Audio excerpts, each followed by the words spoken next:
On a dans nos poches.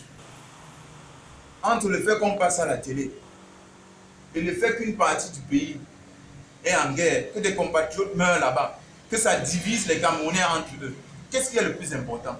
C'est les 15 millions? C'est le passage à la télé? S'ils sont capables de se mettre d'accord pour avoir 15 millions, pourquoi ils ne sont pas capables de se mettre d'accord sur ce qui est important, la vie des Camerounais?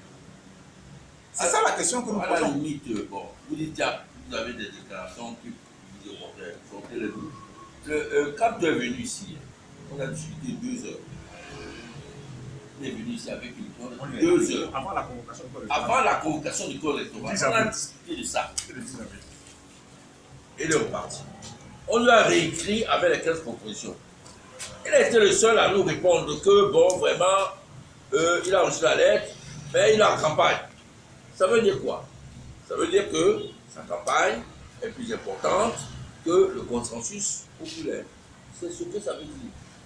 Parce que s'il y avait le souci que la problématique d'un consensus programmatique de l'ensemble des candidats qui se disent vouloir la défaite de Biya était important, il allait dire, bon, prenons un jour, convoquer les autres candidats et on en discute.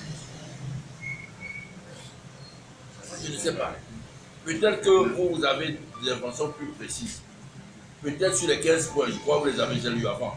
Vous avez eu un candidat qui a dit clairement qu'il est pour l'abolition des contrats néocoloniaux. On laisse même le Nord-Ouest. Qui a dit qu'on va, qui a dit dans son programme qu'on va abolir les contrats néocoloniaux, dont certains sont secrets, dont celui du franc CFA, parce que c'est les accords. Qui l'a dit de façon explicite? C'est que je vais changer la constitution, je vais supprimer le Sénat, je vais faire le fédéralisme, je vais donner le SMIC à 200 000 francs, je vais, les femmes enceintes vont accoucher gratuitement, c'est tout. Et là, tout le monde est d'accord pour qu'on change le SMIC, tout le monde est d'accord. Sauf le fond, quelle est notre relation avec la France? C'est central. Pourquoi on ne fait pas une zone monétaire et financière, économique et monétaire avec le Nigeria, que de nous embourber dans les histoires de francophiles avec les Gabon qui ne représentent rien. Pourquoi on parle français, on n'enseigne pas depuis des années, alors que les études sont là, on n'enseigne pas nos langues dans les différentes régions. On dit que l'heure a signé un pacte sur la culture, qu'on s'occupe des artistes. On s'occupe des artistes et la langue, et nos langues, c'est quoi?